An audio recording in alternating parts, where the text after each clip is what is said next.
Allô? Bon, Monsieur Mekpo, je ne vous entends pas. Écoutez, il est midi. Nous allons commencer la session. Alors déjà, première chose, est-ce que vous voyez, voilà, normalement vous voyez mon écran, n'est-ce pas? Attendez, qu'est-ce qui se passe? Oui, l'écran est visible. Ok, Les role-play. Mhm. voilà. Maintenant, est-ce qu'il s'affiche?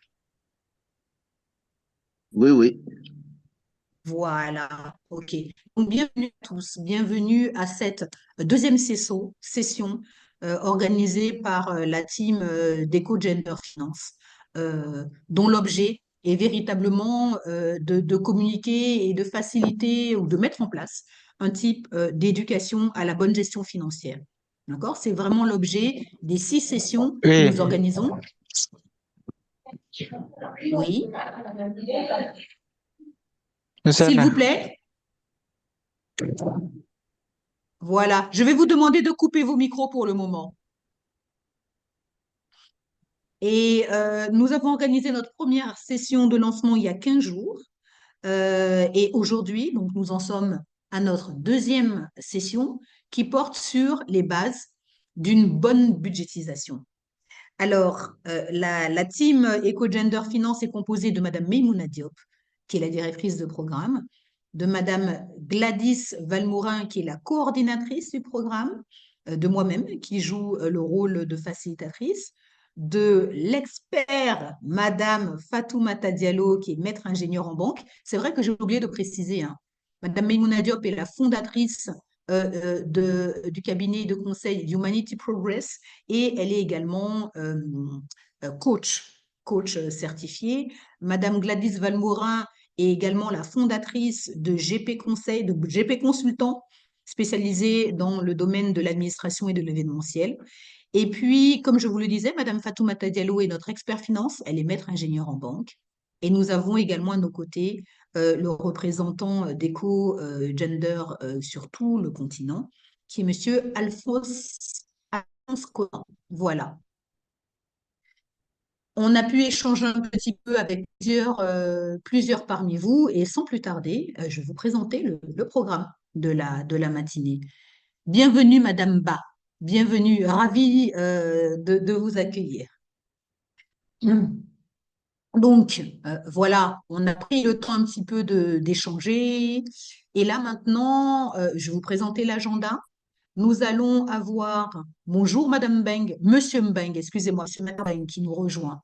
Nous avons, nous aurons pendant 7 minutes la présentation de la thématique hein, sur les bases d'une bonne budgétisation par notre expert, Madame Fatoumata Diallo. Et puis ensuite, nous aurons une intervention de Madame Christiane Agboton-Johnson qui va justement nous faire part de sa pratique. Comment est-ce qu'elle évoluait? Comment est-ce qu'elle organisait en fait son budget avant? Qu'est-ce qu'elle faisait avant et qu'est-ce qu'elle fait depuis quelque temps? Et quels sont les changements qu'elle a pu constater? Et puis, je recueillerai justement vos avis, d'accord? Après un résumé du cas où vous pourrez donner vos avis sur ce que vous avez compris du cas, ce que vous avez apprécié, ce que vous faites également, qui sont en résonance avec ce cas. Et nous redonnerons la parole à notre experte, Madame Diallo, qui pourra approfondir le thème en donnant des informations justement plus complètes sur la pratique présentée par le docteur Anne Botton et qui recueillera vos contributions. Donc, en fonction de vos contributions, en fonction de vos avis, justement, elle donnera des éclairages. D'accord? Tout le monde apprend et tout le monde donne, en fait, des informations. Enfin, nous aurons une session de questions-réponses où nous pourrions vraiment, vraiment, vraiment débattre et échanger. Et par là, et enfin, nous serons en mesure de clôturer la session. Alors, plusieurs informations importantes, pour ne pas dire essentielles, pour le bon déroulement de cette session. Tout d'abord, il faut que vous sachiez que vous êtes invité à ne pas divulguer d'informations à caractère personnel, d'accord? Fermez votre micro lorsque vous ne parlez pas Gardez votre vidéo allumée tout au long de la session. Ça, c'est ce qu'on vous demande, hein. Je vais vraiment vous demander, tous ceux qui peuvent, allumer au moins, même si vous ne parlez pas et que vous gardez votre micro fermé, allumez vos caméras parce que c'est plus sympa de vous voir et de voir toutes les belles personnes que vous êtes. Lorsque l'on vous demande de vous présenter, justement, activez votre micro, dites votre nom, le nom de votre organisation, ainsi que d'où vous nous appelez. Lorsque vous avez la parole, please, please, please, mettez votre téléphone en mode silencieux pour éviter les sonneries à la Nokia, là. Je ne sais pas si vous vous souvenez de ça, en tout cas pour les plus âgés.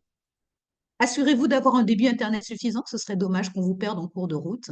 Et puis, si vous avez des questions, des remarques, n'hésitez pas à lever la main, justement, pour que je puisse vous donner la parole. D'accord? Vous connaissez l'image, hein, au niveau de Zoom.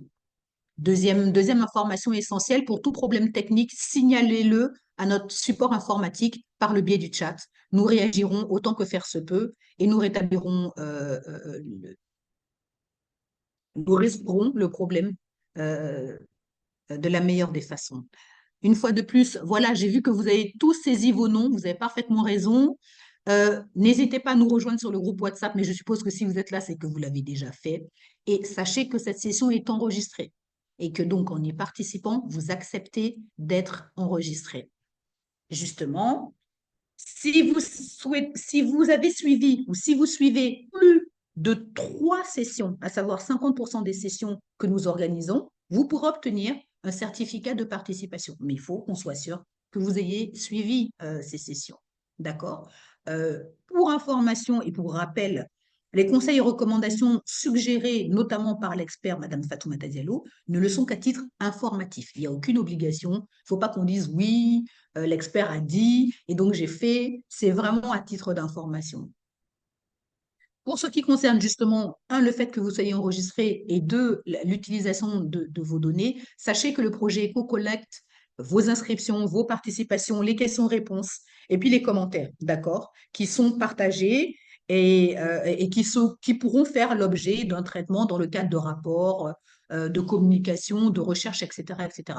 En revanche, soyez sûrs et convaincus que vos données personnelles resteront absolument confidentielles. D'accord? C'est juste vos avis qui seront traités et valorisés par la suite. Bon, pour le groupe WhatsApp, si vous êtes là, c'est que probablement vous êtes déjà membre du groupe WhatsApp. Sinon, n'hésitez pas à scanner le code QR que nous avons renvoyé, je crois, dans le chat aujourd'hui. Madame Fatoumata Diallo, ça y est, c'est l'heure pour vous d'introduire le thème du jour qui concerne les bases d'une bonne budgétisation. Mais si j'ai bien compris, et avant que nous que nous entrions dans le vif du sujet, vous allez nous faire un petit rappel sur ce que nous avons vu la dernière fois. Coach Fatoumata Diallo, vous avez la parole. Merci beaucoup, Gloria. Bonjour tout le monde. C'est avec plaisir que je vous rejoins pour ces quelques moments de partage. Je suis Fatoumata Diallo, je suis coach certifié ingénieur maître en banque. Et nous avons eu le plaisir d'avoir une session de lancement. Et au cours de cette session de lancement, il y a quelques points sur lesquels je voudrais revenir. Cette session portait sur le coût de l'absence d'éducation financière, justement. Et nous avions notre témoin qui avait parlé de son épargne qu'elle avait laissée sur un compte courant. Et justement, j'aimerais insister sur ce fait que l'ignorance a un coût déjà et qu'il ne suffit pas d'épargner, de garder de l'argent. Parce que l'inflation, que je nomme le voleur invisible, comme vous le voyez à l'écran, va passer par là. La valeur de l'argent diminue avec le temps. Donc, l'éducation financière est essentielle.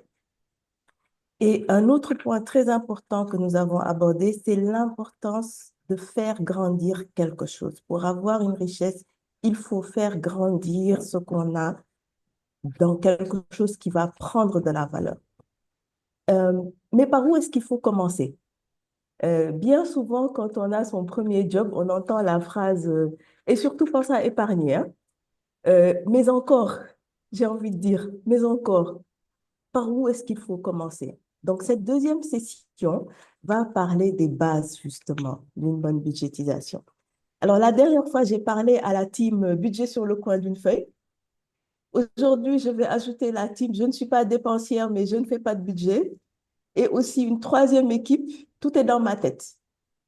D'accord? Donc, cette première slide va être suivie, slide suivante, merci. Dire à son argent où aller doit commencer par avoir une vision claire sur l'ensemble de vos revenus, que ce soit des salaires, que ce soit des primes ou même issus de business. Donc, une fois que vous avez cette vision d'ensemble, slide suivante, vous devez être en mesure de savoir où est-ce que va votre argent. Alors, je vous mets la définition d'un chiffre d'affaires pour que vous vous posiez cette question et je vous la pose. De qui êtes-vous le chiffre d'affaires? À qui donnez-vous votre argent si durement gagné? Quelles sont vos charges? Parce que c'est ce qui va vous permettre de savoir réellement ce que vous faites de votre argent par rapport à ce que vous croyez en faire. Alors, je vous donne juste deux exemples. Euh, vous déjeunez à l'extérieur parce que vous travaillez à l'extérieur. Si vous dépensez 10 000 par jour, sachez que c'est 200 000 francs le mois. Et en plus, vous ne mangez que deux jours chez vous dans la semaine. C'est le week-end. Un deuxième exemple, quand vous faites cet exercice, vous allez repérer des abonnements que vous payez, par exemple, et que vous utilisez très peu. Bon, le premier, c'est le type TV++. Je ne vais pas dire leur nom. Si vous êtes abonné à 40 000 francs le mois, c'est 480 000 l'année. Juste comme ça en passant. Donc, les abonnements que vous n'utilisez pas et qui vous prennent de l'argent quand même. Donc, avoir une idée de ce que vous dépensez, c'est vraiment à ça que ça va servir. À partir de là, slide suivante, vous allez commencer un travail maintenant sur vos revenus. Vous allez les répartir. Slide suivante.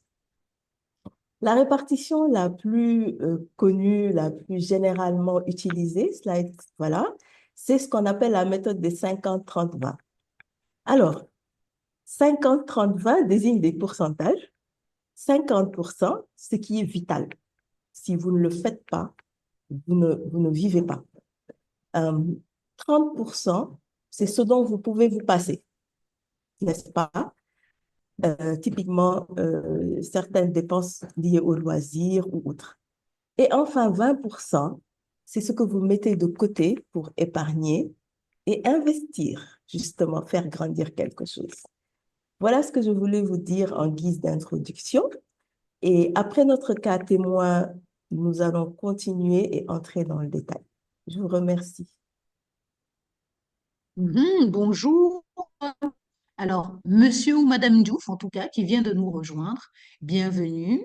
Merci, coach Fatoumata Diallo. Donc, j'espère que vous avez bien retenu déjà, hein, 50% de ce qui est vital, 30% de nos envies et 20% d'épargne. Est-ce que vous faites ça? Est-ce que vous ne le faites pas? On va le savoir tout à l'heure au moment où, absolument, de Chérine, c'est très important, au moment où vous interviendrez. Vous aurez tout le temps pour ça. Alors, je vais maintenant passer la parole à notre témoin du jour. Notre témoin du jour est le docteur Christiane Agboton-Johnson, fondatrice et directrice associée du cabinet Valeurs Ajoutées. Je vais la laisser se présenter, je crois que c'est plus simple. Et puis, elle va nous présenter surtout euh, son témoignage sur les pratiques qui étaient les siennes concernant le budget familial. Docteur Agboton, vous êtes prête?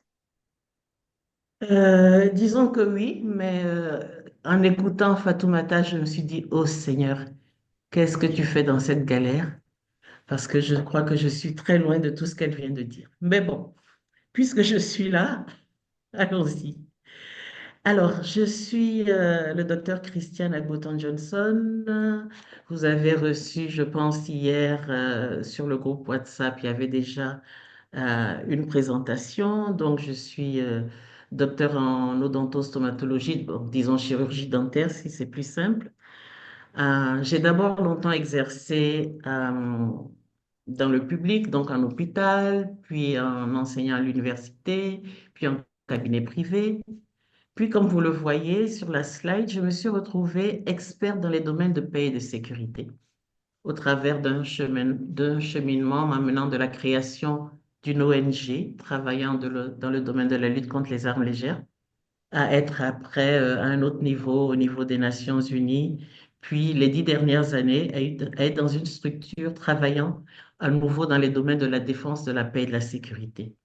On peut se demander, mais pourquoi passer de chirurgien dentiste à expert dans les domaines de paix et sécurité? La première raison, c'est que je crois profondément en Dieu et que pour moi, la paix, les questions de recherche du bien-être, voilà, de contribuer à la non-violence, pour moi, c'est quelque chose qui est quelque part tout à fait, j'allais dire, naturel. Et puis, vous conviendrez tous avec moi, mais vraiment, si on disait de lever la main, je crois que vous le feriez, que être dentiste, c'est amener la paix dans un espace où il peut y avoir beaucoup de conflits. Donc, je n'ai fait que maintenir mon fil conducteur qui est de contribuer à la paix. Et je vous ai dit dès le début que j'ai une foi profonde en Dieu et vous allez voir comment ça impacte tout à l'heure. C'est que pour moi, il y a un psaume dans lequel on dit, Le Seigneur est mon berger, je ne manquerai de rien. Donc, je m'en arrête là d'abord. Et voilà, donc, une femme engagée, ouverte à beaucoup de choses. Et voilà pourquoi je suis là aujourd'hui. Oui, alors, Euh, je allons-y. je crois que, voilà, l'objectif de la présentation d'abord. Voilà, donc là, je repasse à la slide. On rentre dans le vif du sujet. Alors, pour moi, d'abord, je voulais remercier l'équipe de EcoGender Finance parce que je me suis demandé si elle savait vraiment ce qu'elle faisait en me demandant d'intervenir. Mais bon, je suis là parce que je me suis rendu compte qu'en fait, moi, euh, suivre déjà la formation de la semaine dernière, ça m'a permis de réaliser beaucoup de choses. Écoutez Fatoumata tout à l'heure aussi. Et pour moi, être là aujourd'hui, c'est vraiment pour euh, prévenir les impacts négatifs du manque d'éducation financière, vraiment de l'ignorance en ce domaine. Et aujourd'hui, c'est, j'allais dire, de l'ignorance en matière de budgétisation. Et j'expliquerai un peu plus longuement pourquoi. Parce que, et pourquoi, et le deuxième objectif pour moi, c'est comment on incite à acquérir cette culture de gestion financière. Parce que, et je le dis dès le début, cela n'a rien à voir avec ce que vous avez comme rentrée d'argent. Cela n'a absolument rien à voir avec votre éducation, avec vos fonctions, etc. Mais c'est vraiment une question d'ignorance dans un domaine qui, je pense, n'est pas suffisamment enseigné. Cela n'empêche pas de vivre, ça c'est clair, mais je pense que c'est un frein à une vie qui pourrait être plus riche, plus productive et moins assujettie aux aléas de tous les jours. Donc voilà un peu pourquoi j'ai accepté de participer à cette présentation. Le contexte, vous avez donc pu remarquer que au travers des différentes fonctions que j'ai occupées, j'avais donc des rentrées régulières d'argent, peu importe le montant. Je dis cela parce que en préparant cette présentation, je me suis rendu compte que quand moi j'ai commencé à travailler avec un doctorat en chirurgie dentaire, avec déjà un premier CES, sinon deux à l'époque, je gagnais 75 000 francs CFA. Hein. J'étais dans une structure hospitalière, je gagnais 75 000 francs CFA. Bon. Et après, par la grâce de Dieu, dans différentes structures, j'ai gagné plus ou non, pas moins quand même, ça n'est plus jamais arrivé. Mais j'ai toujours eu des rentrées d'argent. Mais je dois dire que moi, je ne me suis jamais préoccupée de gérer cet argent. Quand j'ai été en cabinet privé, oui, il y avait un cabinet de gestion qui était là, qui me disait, docteur, bon, ça va. Mais par moi-même, moi, gérer mon argent, c'est quoi? Je travaille, l'argent tombe. Je fais une liste des dépenses, ce que Fatoumata a appelé, je crois, les dépenses essentielles ou vitales. En Vital. tout cas, voilà. Qu'est-ce que je dois payer? L'électricité, l'eau, là où les bonnes, ça dépend de quand il y a beaucoup d'enfants ou quand il n'y en a plus tellement à la maison. Voilà. Et une fois que ça c'est fait, le reste, c'est euh, qu'est-ce que j'allais dire? Ça dépend de qui, de ce qui va tomber, de qui viendra, de qu'est-ce qui me plaît, de voilà. Donc, très sincèrement, moi, budgétiser, c'était je fais la liste de mes dépenses, j'arrive à honorer mes dépenses et le reste, eh bien, on y va. Et donc, cela amène quand même à des petits soucis, même si, bon, cela ne m'a jamais dérangé, puisque n'oubliez pas, euh, le Seigneur est mon berger. Mais quand même, il y a de l'instabilité. Il y a une dépendance, puisque, bon, il faut attendre que quelque chose vienne. Vous êtes assez instable, bon, ben, c'est pas grave, je le ferai plus tard ou rien. Et honnêtement, peu d'épargne. Ça, je dois le dire. Euh, aucune sensibilité vraiment à des règles de gestion, ni à des propositions d'investissement. J'ai, j'ai dans mon entourage très, très proche des personnes que j'appelle, bon, j'ose le dire ici, des Libanais, parce qu'ils sont très, ah là là, mais tu devrais, et je les regarde, je dis, mais d'où est-ce qu'ils sortent cela? Honnêtement, hein, je vous dis les choses telles qu'elles sont. Et donc, peu d'épargne, et c'est ce que je peux donner comme contexte de ma situation. Alors, ma stratégie. Cette slide m'a un peu fait rire parce que je me suis dit, en fait, la stratégie, elle est tombée du ciel. Je suis quelqu'un de très curieux. J'aime me former. Et donc, au gré des formations à droite à gauche, et comme je suis en train de changer de statut, et que très sincèrement, l'aspect financier, je n'y connais rien, je me suis dit, tiens, il y avait une formation, etc., comment travailler dans ce domaine-là. J'ai suivi la formation et je me suis rendu compte de mon niveau d'ignorance. On a commencé à parler d'éducation financière et j'ai commencé très sérieusement à m'interroger et à prendre d'autres décisions. M'interroger parce que je me suis dit, mais attends, finalement, moi, mon mindset, là, c'est quoi? Comment je considère l'argent? Il vient, il est là pour être dépensé, il passe, il reviendra. J'ai commencé à m'interroger mes croyances religieuses, mes croyances sociales. Donc, et cette réflexion, après, au gré donc de ce que j'entendais, il y a eu la découverte de la budgétisation. Et donc, une pratique, parce que c'est pas tout d'entendre, il faut essayer. Alors, une pratique de dire, OK, je fais sur les 6 derniers mois de l'année, comment j'ai dépensé en réalité en fonction des grandes rubriques, etc. Et j'ai dit au Seigneur, heureusement que tu es là parce que très sincèrement, c'était catastrophique. Et cette réflexion m'a poussé à me dire, eh bien, très bien, ma chère, il faut te former. Et comme il n'y a pas de hasard, votre formation est arrivée quelque temps après que j'ai décidé qu'il fallait que je me forme, que je pratique et à continuer à réfléchir sur le pourquoi, le comment et surtout comment réellement améliorer les choses. Et je reviens toujours en disant, ce n'est pas l'argent que vous avez qui compte, c'est la manière dont vous l'utilisez. Donc voilà. En termes de résultats et d'impact, pour moi, pour le moment, parler d'impact, c'est un peu trop tôt, parce que je peux dire que je me suis vraiment engagée dans ce genre de processus il y a peut-être 3 mois et je le renforce avec vous maintenant. Mais je trouve que ce qui est intéressant, c'est une prise de conscience des erreurs. Et pour moi, ce n'est pas négatif. Il n'y a pas de je vais pleurer toutes les larmes de mon corps. Non.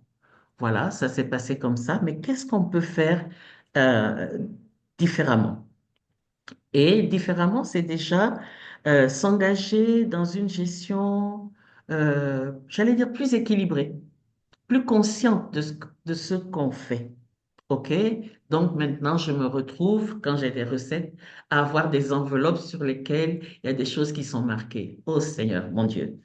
Moi-même, je suis surprise quand je les vois. Parfois, je prends, je regarde qu'est-ce que j'ai écrit sur l'enveloppe. Et j'ai fait, pour la première fois de ma vie, une budgétisation sur 6 mois, que j'essaye quand même d'aller regarder et de corriger, en me disant, mais tiens, tu avais prévu ceci là-bas, c'est pas très réaliste, enfin, voilà, mais tu y arriveras. Et ça amène quelque part à une transformation. Pour moi, le premier élément, c'est vraiment l'état d'esprit. L'état d'esprit parce que je suis plus sereine par rapport à mes prises de décision, que je décide de décider plus que j'ai mis dans telle enveloppe ou pas. Je le fais vraiment avec, voilà, en sachant ce que je fais, à peu près en tout cas, j'espère. Je commence à avoir un début timide d'épargne, je dis vraiment timide. Et en vous écoutant l'autre jour, je me suis dit, mais tiens, moi à qui on a toujours dit investi dans ci, dans ça, etc., je ne l'ai jamais fait. Je commence à être intéressée, mais par quoi commencer? Et c'est vraiment pour moi une des grandes attentes que j'ai de cette formation et du format que j'apprécie d'avoir des personnes qui témoignent et avec lesquelles on peut également apprendre d'expériences concrètes. Oui. Et donc, au terme de ce bref témoignage, ce que je voulais dire pour moi, vraiment les leçons majeures, ben, je les inscris également dans ma foi. Quelque part, dans un livre sacré, il est dit, mon peuple périt faute de connaissance. Et l'autre jour également, il y a eu cette phrase qui disait que l'ignorance a un coût. Et c'est vraiment ce que je pense. Et pour moi, il faut vraiment s'investir dans l'éducation financière. J'estime que c'est important pour les femmes. On dit toujours les femmes sont de bonnes gestionnaires, etc., etc. Mais je crois que ce terme de bonne gestionnaire n'englobe pas tous les aspects qu'il faudrait réellement pour qu'elle soit autonome, pour qu'elle soit solide.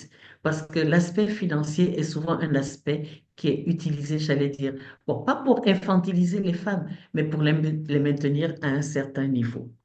Et puis, oui, il n'est jamais trop tard pour commencer. On peut commencer à tout âge. Je ne vous dirai pas mon âge, mais certaines le connaissent. Et pour moi, je crois que ce qui est important, c'est qu'il faut être intentionnel. C'est pas tout de suivre les cours, mais c'est décider à dire, OK, je vais faire quelque chose. Donc, être intentionnel, se discipliner. Et là, je pense que nous obtiendrons des résultats et nous pourrons dire, ben, à la fin de ce programme, et ce que moi je dis déjà. Merci à l'équipe d'EcoGender Finance. Et puis, voilà ce que je voulais partager avec vous aujourd'hui. Merci de m'avoir écouté. Merci. OK. Alors là, je veux revenir à l'écran et je suis en train de me demander, non, je ne dois pas arrêter le partage. Je suis en train de me demander comment je dois faire. Je suis en train de... Voilà. Ça, c'est un beau sourire, docteur Agboton. Je vous vois. Alors, chers amis, vous nous avez rejoints. Maintenant, on est 61. On est passé de 49 à 61. Super, c'est en train de grandir. J'espère que vous avez apprécié cette présentation. J'espère que vous avez apprécié l'honnêteté, la sincérité du docteur Albouton, voilà, qui nous a même parlé de son premier salaire. Donc, c'est sûr, 75 000 pour un dentiste. Ça, c'est pas il y a 5 ans que vous avez commencé à travailler. C'est clair. Euh, Merci de nous avoir parlé, voilà, du fait que bon, bah, vous viviez comme ça, sans trop vous poser des questions, et puis que quand même, quelque chose, au gré des formations, au gré des rencontres, vous vous êtes rendu compte que ben, il pouvait être judicieux, finalement, d'écouter davantage les personnes que vous côtoyez et de vous former à une bonne budgétisation. J'ai retenu énormément de phrases que vous avez notées. La première, c'est que ce n'est pas l'argent que vous avez qui compte, mais la manière dont vous l'utilisez. Donc, on pourrait rajouter, dont vous pourrez décliner, dont vous le dépensez, dont vous l'investissez, dont vous l'épargnez, etc., etc., etc. Vous avez dit que depuis que vous avez commencé cette activité, non seulement vous vous êtes rendu compte que l'argent allait un peu partout, et vous avez fait l'exercice de budgétiser. Maintenant, vous êtes en mesure de budgétiser, vous avez budgétisé en tout cas vos rentrées d'argent sur 6 mois.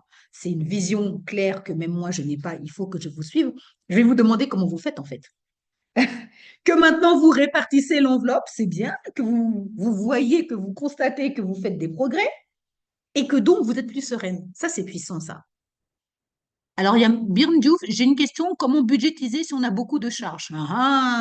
Voilà une question à laquelle l'expert va se faire un plaisir de répondre. Donc, pour en revenir à vous, docteur Agboton, vous êtes beaucoup plus sereine.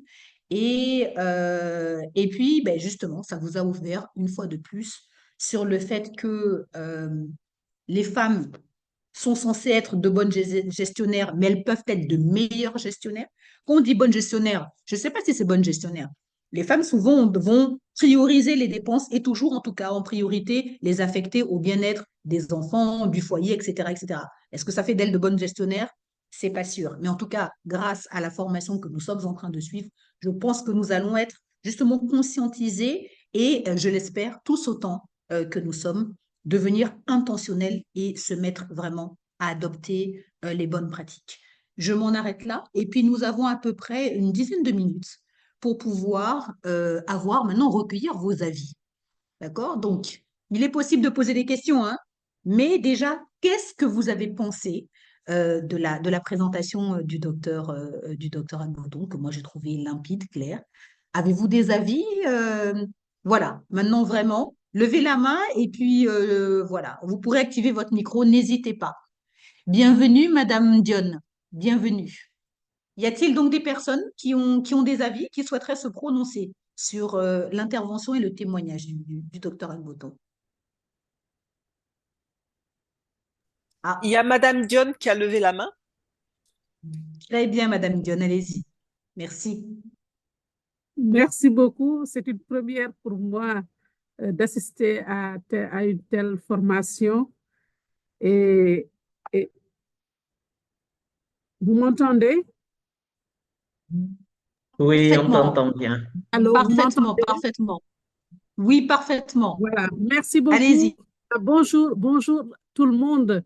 Je voudrais juste profiter de cette occasion qui m'est offerte pour remercier l'équipe EcoGender. Et je voudrais remercier aussi le professeur Agboton de nous avoir linké, parce qu'elle nous a linké avec cet espace d'apprentissage. Et je suis à ma première session, mais j'apprécie très bien cette rencontre. Parce qu'au début, en recevant le lien, je n'avais pas confiance, parce qu'il y a pas mal de liens qu'on a qui nous permettent, qui sont à défaut, mais franchement, j'ai beaucoup appris lors de cette séance-là et je ne fais que vous encourager. Mais ça m'a permis quand même d'avoir une certaine prise de conscience. Je suis formatrice et je ne me suis pas présentée. Je suis formatrice et j'ai eu la chance quand même de créer un cabinet d'appui en santé et en environnement. Et j'accompagne pour la plupart les femmes et dans le cadre de la gestion de leurs activités, etc. Mais aujourd'hui, j'ai beaucoup appris. Et tout en sachant que depuis que je suis en activité, je me suis rendu compte que je n'ai pas de base de formation financière. Merci beaucoup à tout le monde. Et je voudrais quand même vous dire que vous m'avez renforcé aujourd'hui et j'attends les prochaines sessions et je m'engage auprès de vous. Merci beaucoup. Ah, mais merci, Madame Dione, de votre retour enthousiaste. Mais attends, vous n'avez pas encore bien entendu le coach Fatoumata Diallo. Vous allez sortir avec beaucoup, beaucoup plus d'informations et de tips. Vous allez Merci. voir vraiment. Et bienvenue, bienvenue et merci de nous avoir rejoints. Et voilà, ce sera intéressant. Vous aurez peut-être l'opportunité de nous dire après, justement, vous êtes formatrice dans le domaine de la santé, de nous donner quelques détails à ce sujet. Merci, Madame Dione. Je passe la parole à quelqu'un d'autre qui voudrait rebondir sur le cas. Vous n'avez pas de questions, vous n'avez pas de témoignages, vous n'avez pas d'interrogation. Alors, par exemple, alors, Byrne, je ne sais pas si c'est un prénom d'homme ou de femme, excusez-moi. Euh, la question, je crois elle s'adresse plus à l'expert, mais vous n'avez pas d'interpellation à Madame Sika Dossim par rapport au témoignage du docteur Agboton. Bonjour à toutes, bonjour à tous. C'est toujours une joie de Bonjour. vous retrouver, hein, de vous retrouver.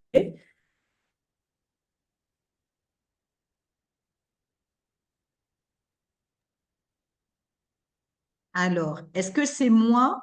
J'ai l'impression que l'image de Madame Donc, Dossim je est suis à la figée. deuxième séance. Donc, vous voyez que je suis... Ah, peut-être que c'est un Allez-y. problème de connexion. Bon, maintenant, D'accord, allez-y. Ok. Donc, en fait, pour rebondir sur ce que Madame Aboton a dit, je crois que je m'y retrouve pleinement. Sauf que moi, à mon niveau, concernant un plafond pour les dépenses, je ne suis pas quelqu'un qui planifie, qui fait une enveloppe pour telle chose. Je ne les dispatche pas. Quand j'en ai besoin, je m'en vais au Gap, je retire. Je m'en vais au Gap, je retire. Donc, je peux faire N retraits dans le mois, mais sauf que j'ai toujours un plafond que je ne dépasse pas.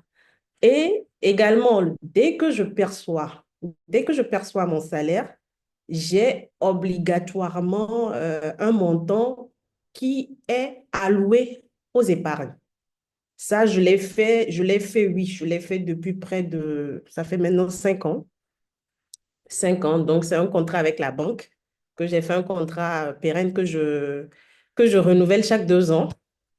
Donc, dès que le salaire parvient sur le compte, il défalque à la fin du mois, il défalque un certain montant pour l'épargne. Donc, ce qui fait que ce qui reste, c'est vraiment ce que je dois utiliser. Mais sauf que, comme je vous ai dit, j'ai un plafond à ne pas dépasser.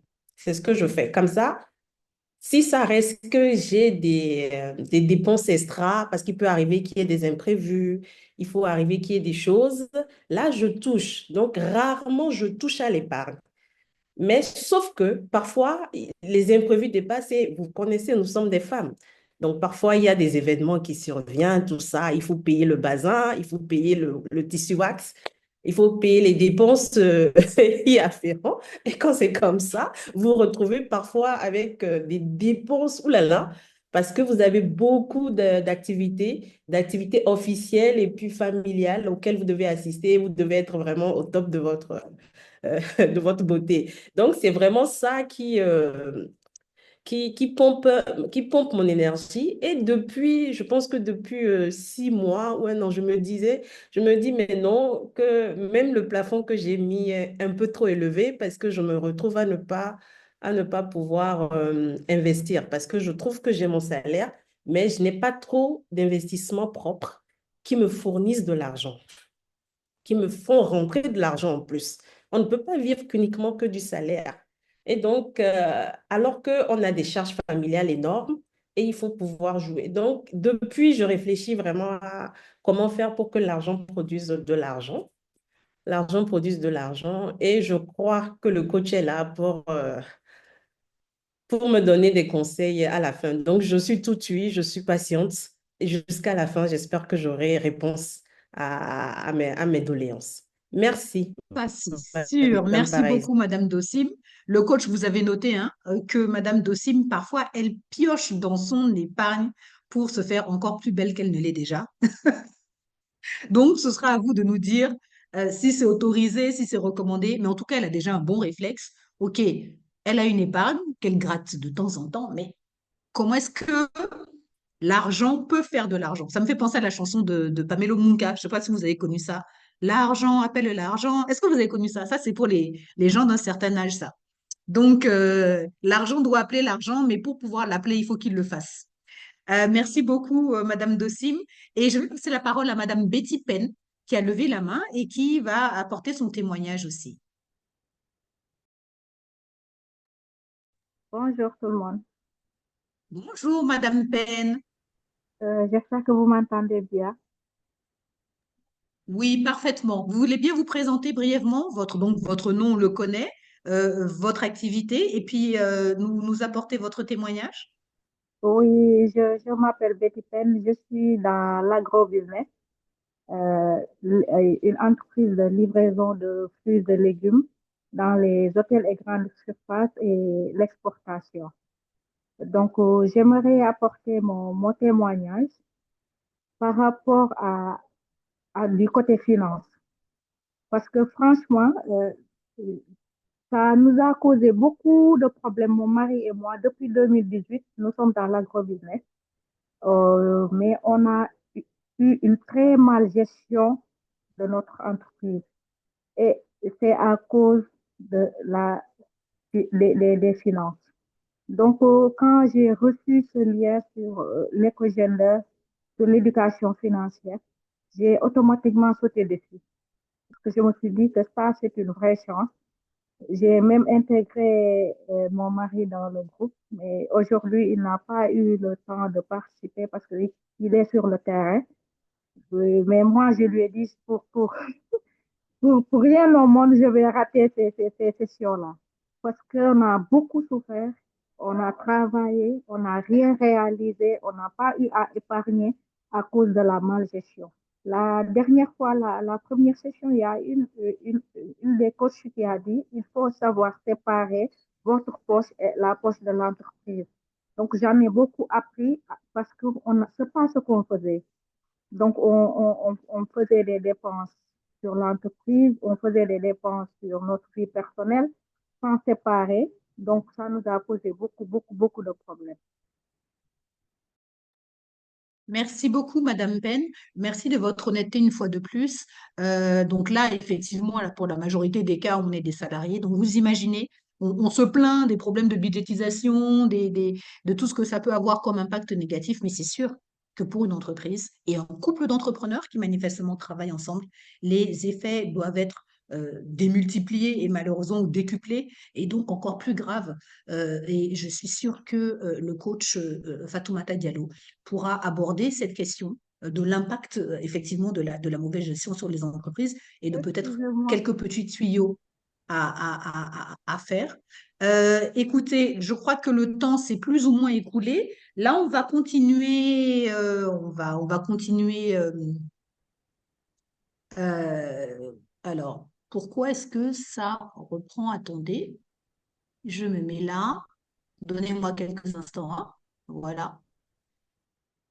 On a résumé et maintenant je vais donner la parole donc à, à notre expert, à Madame Fatoumata Diallo, qui va maintenant rebondir un petit peu sur ce qui s'est dit et surtout approfondir le thème des bases, des choses à savoir pour bien budgétiser, j'allais dire budgétiser son budget. Je me répète. Coach Fatoumata Diallo, vous avez la parole. Merci beaucoup vraiment pour ces partages concentrés, comment dirais-je, ça vient du cœur et ça nous renforce dans cette démarche qui a commencé par une prise de conscience aussi, hein, pour soi-même. Comme l'a dit le docteur, j'ai presque eu envie de dire, bon, ben, on termine la session, c'est fini, le docteur a tout dit. Euh, Ça ne dépend pas des rentrées d'argent que vous avez, ça ne dépend pas des diplômes que vous avez. Cette éducation financière, quand vous ne l'avez pas, quand bien même vous auriez un bac plus 10, si vous ne l'avez pas, vous ne pouvez pas créer de richesse. J'ai en tête un dernier cas récemment d'un héritier de Hermès. Vous me direz, ça a l'air d'être, comment dirais-je, de la fiction, mais c'est une réalité. Cet héritier a signé des papiers en blanc, il s'est retrouvé ruiné. Quand on n'a pas cette conscience pour pouvoir gérer ce qu'on a, quelles que soient les sommes, euh, il y a un souci. L'argent n'aime pas le flou et docteur l'a bien souligné. Quand vous n'y voyez pas clair, vous ne pouvez pas avancer. Donc, il faut des objectifs clairs. C'est très important. Qu'est-ce que vous voulez faire? Et il faut combien pour le faire? Sa prise de conscience a été déterminante parce que c'est ce qui lui a permis de commencer à sortir la tête de l'eau et de se poser les bonnes questions et d'aller chercher la bonne information, notamment en participant à ce genre d'espace. Et j'ai noté vraiment ce qu'elle a dit qui est finalement peut-être l'objectif final, c'est la sérénité. Et quand on parle de sérénité, euh, aller toujours au gap, faire des retraits successifs, toucher à son épargne, hein, Madame Dossim, ça montre qu'il y a encore du travail à faire au-delà des premiers efforts qui sont faits, qui sont d'automatiser cette épargne. Mais vous l'avez bien noté, vous n'avez pas d'investissement. Donc, il faut faire grandir quelque chose et nous allons y venir. Euh, Madame Penn, effectivement, le sujet principal des entrepreneurs, c'est de séparer leur poche de celle de l'entreprise. Pourquoi? D'abord parce que ça permet de savoir est-ce que l'entreprise est réellement bénéficiaire? Est-ce qu'elle parvient à sortir de l'argent? Et quand je dis est-ce qu'elle parvient à sortir de l'argent, je veux dire par là que l'entreprise doit vous payer. C'est une fois que vous avez sorti toutes ces charges, y compris votre salaire, que vous devez voir un bénéfice. Et quand vous voyez ce bénéfice, maintenant, vous devez décider de ce que vous allez en faire. Réinvestir parce que c'est ce qui vous permet de créer de la richesse, mais aussi voir plus loin, c'est-à-dire avoir un plan à long terme. Le nerf de la guerre pour les entrepreneurs, c'est de savoir que le cash est déterminant dans votre activité. Vous avez l'obligation, vous avez, je ne sais pas quel mot plus fort utiliser, vous devez tout le temps avoir en tête vos encaissements, vos décaissements, vos encaissements, vos décaissements. Sans cash, vous ne passez pas de commande pour ceux qui produisent. Sans cash, vous ne pouvez pas avancer. Donc, séparez les poches, veillez sur le cash. Ce sont les deux éléments essentiels quand on gère un business. Alors, je vais continuer sur ma lancée. Je disais que l'argent n'aime pas le flou, mais autre chose que l'argent n'aime pas, c'est l'oisiveté. Quand il stagne, il croupit comme l'eau. Il doit être en mouvement, il doit bouger, il doit produire. Je reprends ce que Madame Dossi me disait, depuis 5 ans, vous épargnez. J'ai envie de vous dire qu'il faut aller plus loin parce que l'inflation vous guette. Ce que la banque vous rémunère ne peut pas couvrir cette inflation qui va venir vous piocher votre pouvoir d'achat sur cette épargne. Alors, tout à l'heure, j'ai terminé en parlant de répartition, n'est-ce pas? J'ai parlé d'une répartition en 50-30-20. Et pour répondre à une des questions qui a commencé à être posée, quand on a beaucoup de charges, qu'est-ce qu'on fait? J'ai envie de vous dire, la slide suivante, que la répartition dépend de votre contexte. Vous ne pouvez pas vous appliquer une répartition standard sans tenir compte de où est-ce que vous en êtes. Alors, est-ce que vous m'entendez mieux? Là, c'est bon? Je vais tenir le micro alors. Donc, je disais, vous ne pouvez pas vous appliquer une répartition standard. Vous devez l'appliquer à votre contexte. Où est-ce que vous en êtes? Est-ce que vous êtes célibataire? Est-ce que vous êtes jeune marié? Avez-vous des enfants? Sont-ils jeunes? Sont-ils grands? Petite parenthèse, célibataire ne signifie pas que vous n'avez pas de charge, hein? Surtout au Sénégal. Alors, le minimum que vous devez faire, c'est au moins 90% vos charges, mais 10% que vous allez faire grandir. Donc, quand je dis 50-30-20, je rappelle, 50% c'est vital, 30%, vous pouvez vous en passer, et 10% et 20% autant pour moi que vous faites grandir. Ou alors, 30% quand vous êtes célibataire, pour ce qui est vital, 30% pour ce dont vous pouvez vous passer et 40% pour déjà commencer à faire grandir quelque chose. Mais le minimum, encore une fois, c'est 90% de charge, mais 10% pour ce que vous allez faire grandir. Slide suivante. Ce que vous allez faire grandir, il doit servir à plusieurs choses. Et la première, j'aimerais partager avec vous une notion qui s'appelle le fonds d'urgence. D'accord? Si vous n'avez jamais rien constitué en épargne ou en investissement, commencez au moins par avoir ce qu'on appelle un fonds d'urgence. Alors, pourquoi c'est important de connaître vos charges? C'est parce que votre fonds d'urgence, il va représenter entre 3 mois ou 6 mois ou 12 mois de vos charges mensuelles. D'où l'importance donc de connaître vos charges. Je vais apporter ici une précision importante. Le découvert bancaire n'est pas un fonds d'urgence. Vous le payez. Il vous coûte cher. Au début, vous allez commencer à l'utiliser en disant, je vais quand même, voilà, au cas où, je vais prendre un découvert. Ce n'est pas un fonds d'urgence. Vous commencez à l'utiliser, vous allez vous enfoncer parce que ça va devenir une nécessité et vous ne voyez plus vos revenus. Parenthèse fermée. Donc, constituer un fonds d'urgence. Pourquoi? Slide suivante. Une urgence, on peut l'assimiler à un cas de force majeure. D'accord? Pour ceux qui ont des notions de droit, en droit, Le cas de force majeure, c'est un événement qui est imprévisible et qui est irrésistible, c'est-à-dire que vous n'y pouvez rien. Je vais vous donner deux exemples. Quand le président américain a été élu, peu de gens imaginaient qu'ils allaient perdre leur job par effet domino. Il a pris une décision, ça a influencé tous les agents du monde entier qui travaillaient pour une certaine agence. Vous voyez de qui je veux parler. Le deuxième exemple que j'aimerais vous donner, c'est celui d'un supermarché qui a brûlé il y a quelques semaines, ici à Dakar. Tous ceux qui travaillaient là sont en face d'un chômage technique, tout simplement. Le supermarché a brûlé de haut en bas. Il ne reste plus rien. Donc, l'urgence, c'est ce que vous ne pouvez pas prévoir, mais qui peut survenir quand même. Donc, c'est essentiellement une perte d'emploi ou alors des grosses réparations chez vous, un toit qui tombe, vous ne pouvez pas ne pas réparer, ou des urgences familiales tout simplement et médicaux. D'accord? Donc, commencez par ça. 3 mois, 6 mois ou 12 mois de vos charges. Slide suivante, je vais vous parler. Maintenant, une fois que vous avez un fonds d'urgence ou que vous le constituez progressivement en parallèle, il faut épargner. L'épargne, j'en ai parlé la dernière fois un tout petit peu, je vais creuser davantage. Cette épargne, cette suivante, il faut que vous ayez un but précis quand vous le faites. Pourquoi?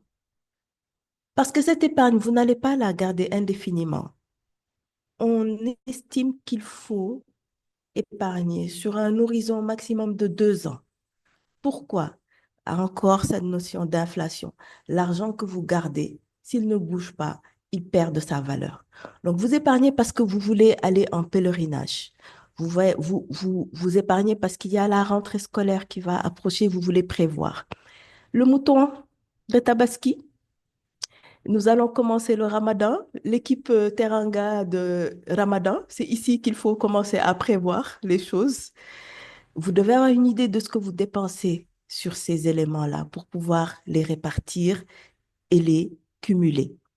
Formation, si vous voulez vous former, si vous voulez faire des dons, des aides à des personnes dans votre entourage, le prévoir vous permet d'éviter les débordements. Ça vous permet d'être plus serein. D'accord? Je rappelle encore une fois, si vous gardez de l'argent et que vous n'avez pas un but précis pour cet argent, ce n'est pas une bonne chose. D'accord? Slide suivante.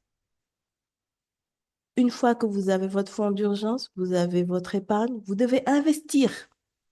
Ce sont des choses que vous devez faire en parallèle. Investir, c'est ce que vous allez faire grandir, qui va prendre de la valeur. Alors, nouvelle précision, et je m'adresse aux dames. On n'investit pas dans un sac à main.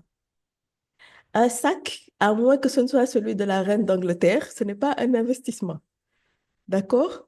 Je dis reine d'Angleterre parce que ça voudrait dire que c'est une pièce de collection. Entendez-moi. On n'investit pas dans une voiture, messieurs. Une voiture, elle perd très vite de sa valeur. Une voiture neuve, on estime qu'au bout d'1 an, elle a perdu 50%. Et en plus, elle ne roule pas avec de l'eau. En plus, vous allez l'assurer et vous allez l'entretenir. Demandez à ceux qui roulent ceux qui ont certaines marques que je ne vais pas citer.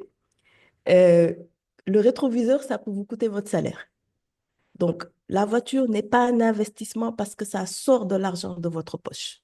D'accord? La voiture, si c'est pour faire du transport, oui. Si ça rapporte quelque chose, oui.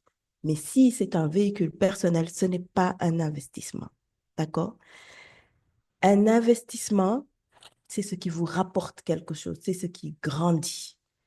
Je vais continuer, mesdames, après les sacs à main, les chaussures, les habits. Ce ne sont pas des choses qui prennent de la valeur. Pour ceux qui ont des enfants, je vais l'appeler le syndrome du nouveau-né. Voyez-vous, quand une femme a son bébé, les habits de naissance sont tellement mignons, tellement, tellement jolis qu'on se met à en acheter. On en achète beaucoup, on en achète trop. On oublie que l'enfant va grandir chaque semaine et qu'au bout d'1 mois, il ne peut plus porter les habits de naissance. D'accord? Donc, attention au cumul de choses. Quand ça concerne les enfants, n'oubliez pas qu'ils grandissent. Il change de pointure plusieurs fois dans l'année, parfois à un certain moment. Donc attention, attention au dress code dans certaines professions. Je reviens sur les habits parce que nous, les femmes, c'est un gouffre quand on y regarde de plus près. Ça peut rapidement nous déborder. Quand vous êtes dans certains métiers, on vous impose une certaine manière de vous habiller. Mais vous pouvez utiliser des astuces. Allez sur les basiques. Ayez une garde-robe d'essentiel.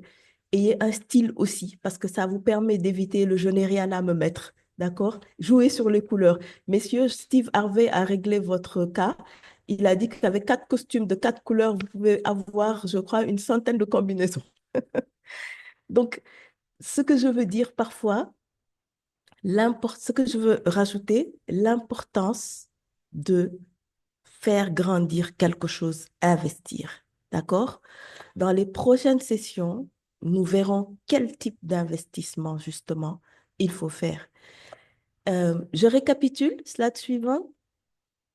Un fonds d'urgence, d'accord? Parce qu'on ne sait pas, on ne sait jamais ce qui peut arriver. Une épargne, oui, mais pas ad vitam aeternam, parce qu'il faut la troisième rubrique, investir pour le long terme. D'accord? Parce que vous devez vous constituer justement un patrimoine. C'est ça l'objectif. Slide suivante, une méthode. Je vous ai parlé d'une répartition. Vous devez choisir comment vous répartissez ce que vous gagnez, mais vous devez avoir une méthode. Alors, une méthode, il n'y en a pas de standard. Il y en a quelques-unes qui sont suggérées, mais encore une fois, vous devez le faire selon vos préférences. Tout à l'heure, Madame Dossim nous a dit qu'elle faisait un virement automatique. Ça, c'est une méthode. Quand vous recevez votre argent, automatiquement, vous défalquez des montants qui vont dans des buckets spécifiques. L'autre méthode qui convient aussi à certains, c'est les enveloppes. Donc, vous répartissez ce que vous gagnez en fonction de ce que vous avez décidé d'en faire. Ou alors une combinaison. Vous pouvez faire les deux. D'accord? L'avantage du virement automatique, c'est que, voilà, c'est automatique. Vous avez un compte principal dépenses, un compte épargne, un compte d'investissement, et puis vous dispatchez ce que vous avez décidé d'y mettre de façon automatique et un compte pour votre fonds d'urgence. D'accord? Encore une fois, chacun fait selon ce qui lui convient et selon sa situation du moment. Slide suivante. Après la répartition de ce que vous gagnez, la méthode que vous choisissez, il vous faut un support. Là, je m'adresse à l'équipe, c'est dans ma tête. Oui, d'accord, mais écrivez. Choisissez un carnet ou un fichier Excel ou une application pour ceux qui sont numériques, hein, ou une combinaison, encore une fois, de tout ceci. Ça vous permet d'avoir une vision globale et surtout de vous projeter sur ce que vous voulez réellement, encore une fois. Très important, cette visibilité. Donc, j'ai parlé de l'application, slide suivante, donc, ou carnet papier ou fichier Excel ou une application. Vous en avez maintenant à profusion, hein, qui sont utilisables ou donc une combinaison. Slide suivante. Après la répartition, la méthode, un support de suivi, il vous faut une routine. Tout à l'heure, Dr Agboto a dit quelque chose de très important. C'est qu'elle retourne regarder ce qu'elle a fait. Hein, et je pense que c'est déterminant parce que ça vous permet d'ajuster. Maintenant, comment vous pouvez créer cette routine? Vous devez avoir une périodicité de revue. C'est-à-dire, bon, chaque semaine, je vais faire le point.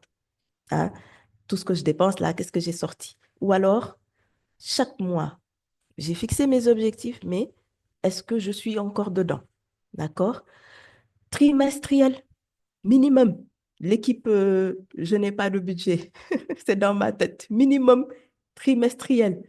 D'accord? Et chaque année, vous devez faire au moins au départ, voilà, un point global de ce que vous avez fait, de vos nouveaux objectifs et chaque période, les revoir. Slide suivante. Après la routine de périodicité, vous devez avoir ce que j'ai appelé vos personal finance numbers. Alors, qui aujourd'hui peut, de tête comme ça, sortir son encours de crédit? Qui a en tête combien il a épargné précisément? Ce tableau de bord, il doit vous servir à savoir où est-ce que vous en êtes. Quels sont vos revenus? Qu'est-ce que vous avez dépensé? Quelles sont vos dépenses mensuelles? Qu'est-ce que vous avez comme crédit? Vos engagements qui vous coûtent cher là, hein? Sur lequel vous payez des intérêts. Qu'est-ce que vous avez comme épargne? D'accord? Est-ce que vous avez votre fonds d'urgence et où est-ce que vous en êtes de ce fonds d'urgence? Votre investissement, où est-ce que vous en êtes? Dans quoi avez-vous investi? Et où est-ce que vous en êtes de ces investissements? Votre tableau de bord personnel. D'accord? Très important. Si vous avez constitué un patrimoine, qu'est-ce qui est dedans? D'accord? Et je vous le souhaite de constituer ce patrimoine. Dans la routine toujours, slide suivante, vous pouvez utiliser ce qu'on appelle un family board. Alors, on l'appelle family board, family meetings, comme vous voulez, parce que les entreprises, je m'adresse aux chefs d'entreprise, vous devez tenir des conseils, même si vous n'avez pas une forme de société anonyme, vous devez régulièrement vous asseoir entre associés pour regarder où est-ce que vous en êtes, quels sont vos objectifs, est-ce que vous les avez atteints, est-ce qu'il y a un souci que vous devez gérer, est-ce que vous avez investi. De la même manière, dans les familles, on doit avoir ces points périodiques. Alors, je dis famille, ça peut être mari et femme, mais ça peut être frère et sœur, ça peut être avec un ami avec lequel vous avez les mêmes visions et que vous souhaitez vous encourager, avec des personnes avec qui vous avez le même mindset, vous vous fixez ensemble des objectifs d'épargne, d'investissement que vous souhaitez atteindre et vous vous motivez ensemble. L'idée à retenir ici, c'est que vous devez vous motiver. Si vous pouvez le faire seul, tant mieux. Mais avoir du soutien, c'est quelque chose d'important. Nous sommes des êtres humains, le relationnel, c'est important. Donc, évidemment, il faut de la confiance dans cet espace qui permette aux gens de se projeter tout simplement et de s'exprimer. D'accord? Donc, faites des family board, family meetings dans lesquels vous avez un ordre du jour, n'est-ce pas? Où vous incluez parfois même les plus jeunes parce que c'est ce qui va permettre de pouvoir suivre. Vous l'appliquez effectivement dans vos entités, mais vous ne vous l'appliquez pas. Or, je pense que la première cellule, c'est la famille, effectivement. Donc, la routine, c'est avoir une périodicité de revue, c'est avoir un tableau de bord de vos personal finance numbers, c'est d'avoir un family board, slide suivante, c'est d'avoir ce qu'on appelle des money rules. Alors, je vous ai projeté les money rules d'un monsieur célèbre qui a créé la notion de rich life. Ce monsieur s'appelle Ramit Sethi. Vous pouvez le retrouver sur YouTube. Vous pouvez aussi le retrouver sur Netflix parce qu'il a lancé une série sur cela. Il a aussi sorti un livre sur I Will Teach You to Be Rich. Ramit Sethi dit, lui, il a 10 règles personnelles, son code de conduite avec l'argent, ce qu'il veut en faire, comment il veut gérer sa relation à l'argent. Ce sont ses règles à lui. Je vous donne un exemple. Une de ces règles, c'est que s'il doit voyager plus de 4 heures en avion, il faut que ce soit en business. Donc, lui, il va bosser pour avoir de quoi voyager en business. Ça, c'est sa règle à lui. Mais vous, qu'est-ce que vous pouvez définir comme règle? Une autre règle qu'il définit, c'est que quand il doit faire de grosses dépenses, il ne veut pas emprunter pour le faire. D'accord? Il a rappelé cette règle d'investir, n'est-ce pas? D'épargner. D'accord? Il rappelle l'importance de se former. Il rappelle l'importance de s'occuper de sa santé, de donner aussi. Il rappelle l'importance de s'occuper de tout ce qui est suivi, mais de ne pas avoir le nez dedans tout le temps. D'accord? Il faut avoir une périodicité, mais il faut aussi quand même vivre en dehors de cela. L'autre élément très important, la 10e règle, je ne vais pas poursuivre la discussion dessus. Épousez la bonne personne. Je ferme la parenthèse. Donc, ayez vos propres règles de vie par rapport à l'argent. Ça peut être que vous ne voulez pas vous endetter. Ça peut être, ça peut être, ça peut être. Ça doit être quelque chose qui vous correspond. Mais il faut que vous essayiez d'en définir. Et que vous pouvez l'enrichir aussi, mais partez de quelque chose. Ça, c'est une proposition de démarche que j'avais aujourd'hui euh, pour partager cette idée de la création de la richesse euh, et de suivre un chemin parce que la plupart du temps, on ne sait juste pas ni par où commencer, ni vers où aller. Donc, c'était cela mon partage du jour vers la création de richesse. Et je vous remercie pour votre attention et je repasse la parole à notre facilitatrice. Micro. Alors, vraiment, non, ça vraiment, non, trop fort. Moi, je considère, hein, je suis la première bénéficiaire de cette formation. Franchement, coach Diallo, hein, parce que vous êtes coach, hein, il faut que les gens le sachent. Respect, bravo, extraordinaire. Riche, riche, riche, riche, riche, pratique. Alors, nous avons un temps de questions-réponses. Il est 13 heures. Nous devons terminer. Donc, nous avons 25 minutes. Nous avons 20 minutes de questions-réponses. On a un peu débordé, mais il me semble que ça valait le coup. D'accord? Et ensuite, 5 minutes pour clôturer. Nous devons terminer à 30.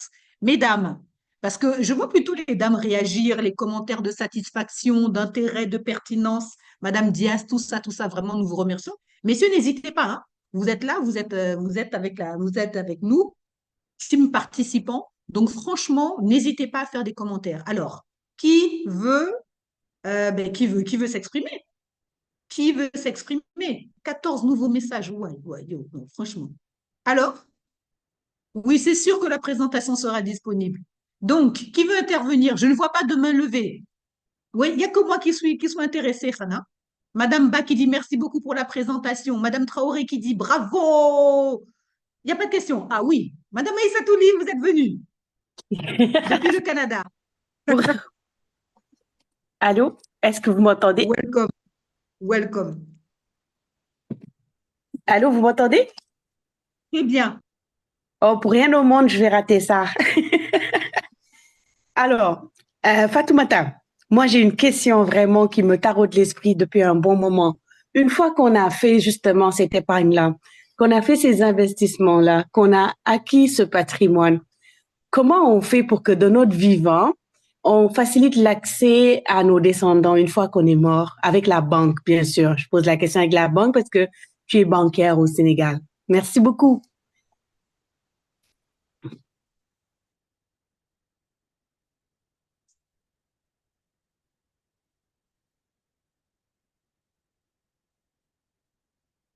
Oui, alors on prend plusieurs questions. Ok, on prend 3 séries et ensuite tu vas répondre. Madame Diaz qui a fait des commentaires dithyrambiques dans le chat. Madame Diaz, on vous écoute. Bonjour, c'est assez. Est-ce Alors, que on vous vous entend très m'entendez? mal, Madame. Non, justement, on vous entend très mal. Soit vous tentez, sinon vous posez votre question dans le chat et puis on va la lire. D'accord? Réessayez une fois quand même, s'il vous plaît. On ne sait jamais. D'accord? Ok. Est-ce que vous pouvez réessayer ou pas? Bon, en attendant, docteur Ali Matou. Ah, enfin, vous nous avez rejoint tardivement aujourd'hui. Bienvenue, docteur Ali Matou. Vous avez des questions? Ça, je sens que l'investisseuse là est née en vous. On vous écoute, docteur Ali Matou. Bonjour à tous, j'espère que vous m'entendez bien. Je ne Très suis pas bien, sûre d'avoir parfaitement. une bonne connexion. Merci beaucoup. J'ai pris un peu la session en cours. J'ai pas pu suivre la présentation de Madame Christiane Agboton, mais j'ai pu suivre celle du coach, en tout cas au moins en partie. Et la réflexion qui me vient, je me renvoie en fait à ce qu'elle a présenté. Effectivement, moi, j'ai toujours, je pense que c'est peut-être ça qui m'a sauvée, c'est que j'ai toujours compris qu'il fallait euh, euh, partitionner un peu ce qu'on gagne, ne pas tout dépenser. Euh, et une des méthodes aussi que je faisais, c'était effectivement d'épargner, mais pas forcément pour un objectif. C'est-à-dire que moi, systématiquement, je faisais un plan d'épargne sur 5 ans, au moins pour me dire que je garde de l'argent à côté. Et c'est vrai que le côté investissement, c'est seulement maintenant que je commence à y penser parce que je me suis toujours dit, j'ai pas le temps en fait. C'est-à-dire qu'un investissement, il faut aussi avoir le qu'on fait tous les jours. Est-ce que ça va marcher? Donc plein de questions. Et c'est vrai que voilà, on épargne pas forcément pour un objectif bien précis, mais bon, après, ça permet de régler. Des fois, cette épargne, elle part parce qu'il y a des urgences, comme elle dit, qui peuvent être familiales ou qui peuvent être. Voilà. Mais je pense que c'est ça qui, dans ma petite vie de fonctionnaire, m'a beaucoup aidé. C'est que systématiquement, je mets toujours un peu d'argent qui est bloqué dans le compte bancaire. Et voilà, au bout de 2 ans, au bout de 5 ans, je le récupère, je fais quelque chose, mais j'ai jamais été vraiment dans l'investissement. Et la question, en fait, c'est comment, quand on a un emploi sédentaire, comment vraiment, voilà, se mettre dans la tête qu'il faut fructifier cet argent. Des fois, on se dit, on n'en a pas assez. Voilà, il y a beaucoup de questions. Donc, vraiment, merci beaucoup, coach Fatmata, pour ce que vous nous apprenez. Voilà, en tout cas, soyez sûr qu'on va être scotché à toutes les sessions pour nous permettre peut-être d'ouvrir nos yeux parce qu'on a l'impression des fois qu'il faut beaucoup d'argent pour créer quelque chose, pour fructifier. Et peut-être que des fois, il faudrait juste avoir le courage de se lancer. En tout cas, vraiment, bravo, bravo pour ce que vous nous enseignez et bravo encore à l'initiative Ecofinance. Merci. Merci beaucoup, docteur Diop. Je passe la parole. Alors, coach Fatoumata Diallo, il faut que tu saches que tu as Have a Peak et deux ou trois personnes là qui veulent avoir tes coordonnées, pour vos coordonnées, bref, tes coordonnées, parce que ça y est, ils veulent avoir des formations individuelles. Ils sont tous emballés. Je passe encore la parole à Monsieur Zagba Elvis Begré. Et ensuite, tu pourras répondre. Et ensuite, on repassera la parole à d'autres. Donc, s'il vous plaît, soyez concis dans vos questions pour qu'elle puisse avoir le temps de répondre et de donner la parole à d'autres intervenants. Merci. Monsieur Begré. Oui, merci beaucoup, Madame Gourou. Je suis docteur Begré, je suis médecin en Côte d'Ivoire et j'ai pris la formation en cours. J'ai vraiment appris assez, mais j'avais quelques questions à poser. Il faut dire, avant que je sois affecté par la fonction publique, j'étais dans le privé. Je veux dire, moi-même, j'avais investi. J'avais investi dans plusieurs, je m'étais dispersé. Voilà, je vais dire le mot. J'étais très dispersé parce que j'avais investi dans l'agro-pastoral, l'élevage de poulets. J'avais investi je faisais des investissements en ligne. Donc, j'avais une boutique de vente en ligne de sandales en cuir. Donc, je projetais de pouvoir moi-même avoir mes machines. Et puis, par la suite, j'avais investi aussi dans le transport. Et puis, le dernier investissement, c'était donc dans la construction, comme étant un cofondateur avec d'autres investisseurs dans la construction d'écoles en Côte d'Ivoire, à l'ouest de la Côte d'Ivoire. Malheureusement, au cours donc de l'année passée, j'ai perdu énormément parce que celui qui gérait les voitures a disparu avec les voitures au niveau de la ferme, puisque je n'étais pas sur place en tout moment. Donc, finalement, ceux qui géraient aussi ont dû se servir. Et aujourd'hui, ce n'est que la boutique en ligne dont j'arrive à gérer maintenant. Alors, ma question revenait maintenant étant maintenant fonctionnaire, et puis je suis très éloigné. Toutes mes activités sont au sud de la Côte d'Ivoire et moi, je suis affecté au nord de la Côte d'Ivoire, pratiquement à 750 km du sud. Et comment est-ce qu'on arrive à gérer tout ça? Parce que là, je me dis que il faut que je reprends tout à zéro ou je fais comment? Parce que l'investissement pour les voitures, j'avais investi 19 millions. Pour la ferme, c'est à hauteur de 15 millions parce que j'avais construit des bâtiments, tout ça. Mais bon, les bâtiments sont encore là, mais la production s'est arrêtée. Alors, qu'est-ce que je fais dans ce cas? Est-ce que je repars à zéro? Et actuellement, il y a beaucoup de choses qui me traversent en tête. J'ai ma voiture, ma 4x4 que je compte vendre même pour reprendre mes activités, mais je doute énormément. Je me dis, est-ce que c'est une bonne idée ou pas? Pourquoi pas ne pas investir Merci, dans ma Monsieur formation? Legré. Merci beaucoup.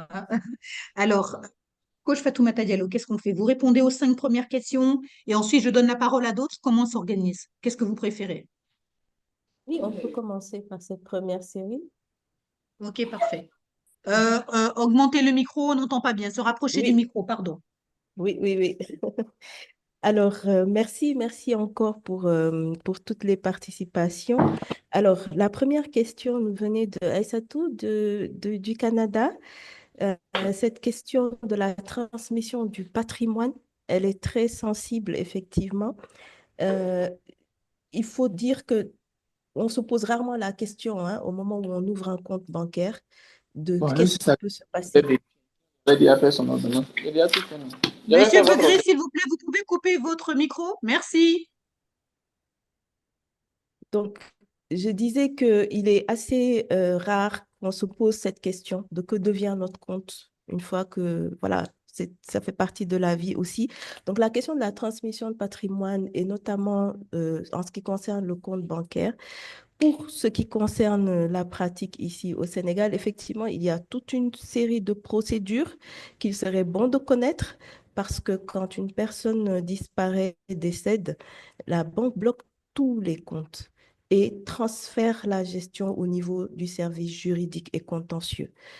Pourquoi? Parce que le compte est lié à la personne et quand elle n'est plus en vie, tout simplement, le compte ne peut plus exister.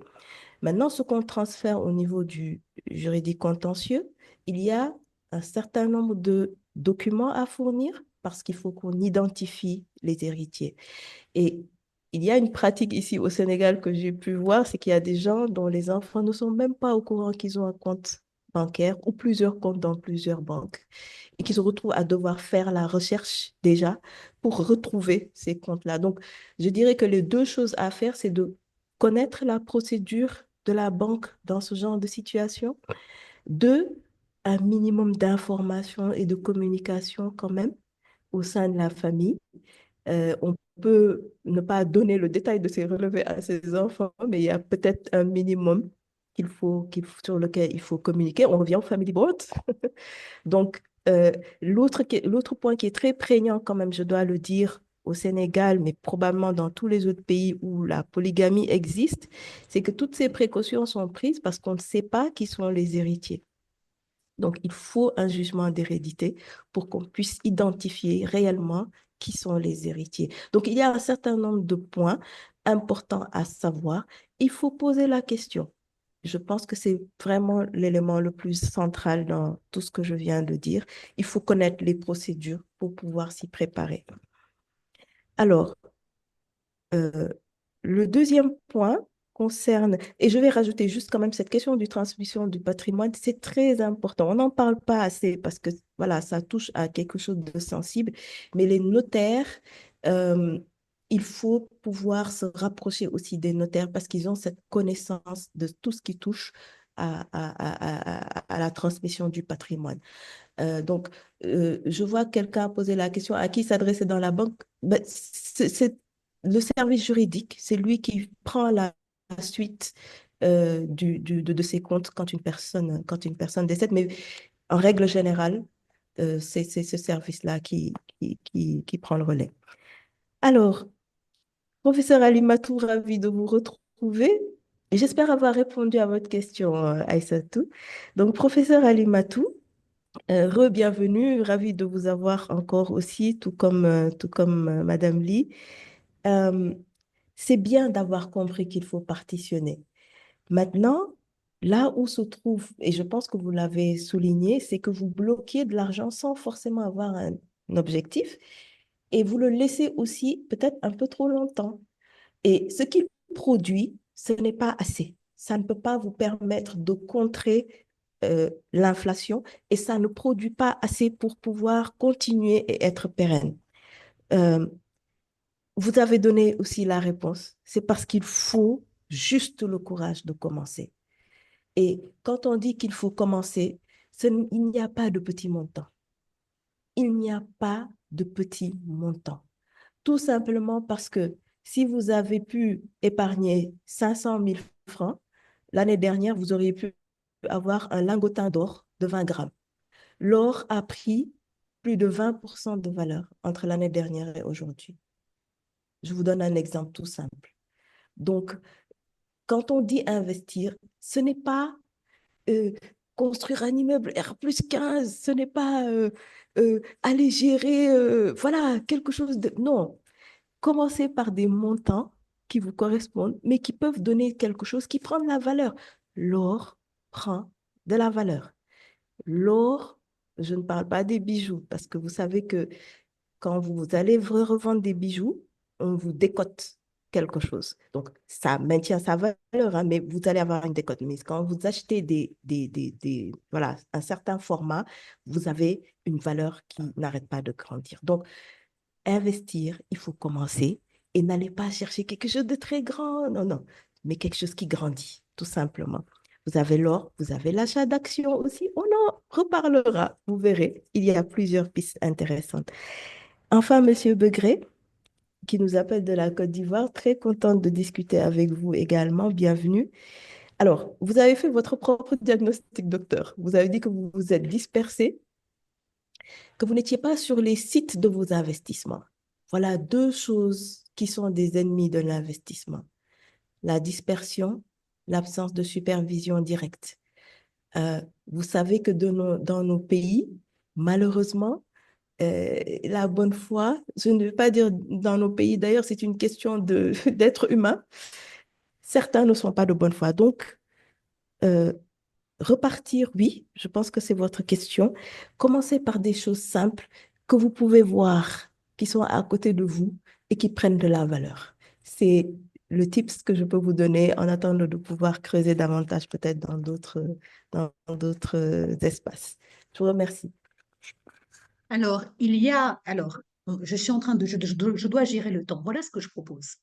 Toutes les questions qui sont dans le chat, euh, vous pourrez y répondre peut-être dans le cadre du groupe. Et maintenant, je donne la parole parce que, par exemple, dans le chat, on dit sur quoi est-ce qu'on peut investir concrètement. Sachez que nous aurons une formation dédiée à ça. Quelqu'un d'autre qui demande justement, est-ce que l'or est un investissement? Le coach Diallo vient d'y répondre. Où est-ce qu'on peut acheter de l'or en lingots? Tout ça, ce sont des informations sur lesquelles on pourra revenir, soit cet après-midi, soit demain, soit dans le cadre du groupe que nous souhaitons faire vivre, du groupe WhatsApp. Mais là, je donne la parole. Il y a 4 personnes qui ont demandé la parole. Mariam Birma, Madame Sika Dossin encore et Madame Betty Penn, d'accord? Et puis comme ça, toutes J'aimerais les autres juste questions que vous souhaitez poser, oui? Je voudrais juste, peut-être que je n'ai pas répondu à cette question. Il y en a qui ont demandé mes coordonnées. Vous pourrez les avoir effectivement. Il n'y a pas de souci. Vous aurez le mail et vous aurez le numéro de téléphone. Voilà. Dans le chat, mais je crois que tu es dans le groupe WhatsApp aussi, dans le chat. Bon, vous aurez tout ça, mon. Et puis aussi, Effectivement. quelqu'un a demandé si la présentation sera disponible, bien sûr. Donc maintenant, Madame Mariam Birma, vous vouliez poser une question différente de ce qu'il y a dans le chat et à laquelle nous répondrons une fois de plus. Oui, bonjour, je m'appelle Mariam Birma. Je Mhm. suis au Nigeria. Je suis nigériane. Oui. J'ai suivi la moitié de la présentation à cause de problèmes technologiques, quoi. Je voulais savoir, si on fait de tontine, de contribution, est-ce que ça compte comme économie épargne? C'est tout ce que j'ai comme question. Excellente question. Madame Sikadossi, vous aviez une question? Oui, merci Madame Birma, vous nous avez posé une question courte. C'est parfait. Madame Sikadossi, vous avez une question? Oui, j'ai une question parce que à entendre la coach, je comprends qu'il faut être vraiment très succinct dans ses dépenses, mais comment gérer la frustration, être spontané dans ses dépenses? Comment gérer cette frustration-là? Parce qu'au fond, je pense que c'est l'envie de pouvoir satisfaire tous ses besoins qui font qu'on passe qu'on dépasse un peu les bornes. Donc, comment gérer cette frustration? Est-ce que vous avez des retours de personnes qui ont pu gérer ça? Comment est-ce qu'elles ont fait? Merci. Ok, comment gérer la frustration? Une troisième question, est-ce que c'était Madame Betty Penn ou alors Monsieur Silver Kevy? Madame Betty Penn, vous aviez une autre question à poser? Ok, donc je passe la parole à Monsieur Silver Kevy, s'il vous plaît. Merci beaucoup et merci, félicitations à la coach pour ce partage. Euh, moi, moi, j'ai une manière de fonctionner, je ne sais pas si c'est la bonne. Souvent, j'ai un acronyme pour dire gagner, épargner, dépenser intelligemment et investir. Donc, c'est un peu ce que je fais, j'essaie de faire. Mais la difficulté, c'est le côté épargne. Comment arriver à épargner lorsque il y a beaucoup d'éléments de dépenses qui vous mettent sur tension? Et c'est vrai qu'on investit, j'essaie d'investir par exemple des trucs d'immobilier et autres qui sont de beaucoup plus à long terme. Mais sur le moment présent, parfois, c'est pas facile de pouvoir épargner. Donc, c'est de voir un peu dans votre expérience comment arriver à épargner alors qu'il y a beaucoup de dépenses qui vous mettent sous tension en permanence. Merci. Merci beaucoup, monsieur Kevy. Maintenant, je passe la parole au coach avant que nous puissions clôturer. Et je vous rassure une fois de plus, vous aurez les coordonnées du coach Fatoumata Diallo et elle répondra à toutes les questions figurant dans le chat et auxquelles elle n'a pas pu répondre faute de temps. Coach Fatoumata, vous avez la parole. Merci beaucoup. Alors, Madame Birma du Nigeria, bienvenue aussi. La question de la tontine. Dans notre session où nous allons parler d'investissement, il est prévu que nous abordions ce sujet, mais je vais quand même répondre. Deux choses concernant la tontine. La première, c'est qu'effectivement, c'est un moyen de mettre de l'argent de côté. Mais du coup, la question de l'horizon revient, c'est-à-dire pendant combien de temps vous êtes en train de mettre de l'argent de côté et quel est l'objectif? Qu'est-ce que vous voulez en faire? C'est important que vous le sachiez. L'autre chose qui est importante et que pose cette question de la tontine, c'est la fiabilité des personnes qui sont ensemble pour faire cette tontine-là. Je vais juste rajouter que maintenant, il y a des tontines avec objet, c'est-à-dire que c'est destiné à quelque chose de précis, mais quand c'est de l'argent, est-ce que les engagements qui sont pris vont être respectés? C'est toujours le problème majeur dans les tontines. Donc, oui, on peut, mais il y a des aspects à prendre en compte. Alors, Madame Dossim, la question sur les frustrations. Effectivement, l'être humain n'aime pas être frustré. Il y a deux aspects à prendre en compte peut-être ici encore. La dernière fois, lors de notre première session, je pense que c'est Monsieur Diagne qui avait parlé de plaisir immédiat versus un plaisir différé. Et j'ai rajouté plaisir durable. Quand le plaisir est planifié, connu, on sait ce qu'on veut faire, on peut le faire peut-être de façon plus durable. Mais quand on parle d'achat compulsif, par exemple, ou alors de frustration parce qu'on n'a pas réussi à faire quelque chose qu'on voulait faire, là, il va falloir se questionner sur ses émotions et sur son rapport à l'argent. C'est quelque chose de beaucoup plus profond. L'argent, il y a beaucoup, beaucoup d'émotions qui sont liées à lui et qu'il faut écouter. Vous ne pouvez pas refouler une manière d'agir, mais vous devez l'écouter et essayer de comprendre le message qu'il y a derrière. Pourquoi vous le faites? Parfois, certaines personnes vont faire des achats compulsifs quand ils sont déprimés. Pourquoi? Qu'est-ce que ça leur apporte comme satisfaction ponctuelle, mais pas durable? Parce qu'ils vont recommencer. Bref, la frustration, c'est quelque chose qu'il faut écouter. Maintenant, comment gérer cela? Il ne s'agit pas de se priver, hein. Ce dont je parle ici, c'est d'organiser les choses et d'essayer de les planifier et d'essayer d'être euh, discipliné, mais il ne s'agit pas de s'empêcher de faire certaines choses. On va l'organiser, on va le prévoir, on va essayer de faire au mieux, parce qu'encore une fois, on fait de son mieux, et puis là, les choses vont se passer d'une certaine manière qu'il faudra accepter aussi. Mais au moins, on aura tenté, on se mobilise pour quelque chose qu'on veut. Voilà, c'est ça l'idée. Donc, plaisir immédiat, plaisir différé, écoutez l'émotion, écoutez le message qu'il apporte pour comprendre. Sachez que argent égale émotion. C'est quelque chose d'important à prendre en compte. D'accord? Alors, Monsieur Kevin, mais vous avez un superbe acronyme. Gagner, épargner, dépenser intelligemment, investir.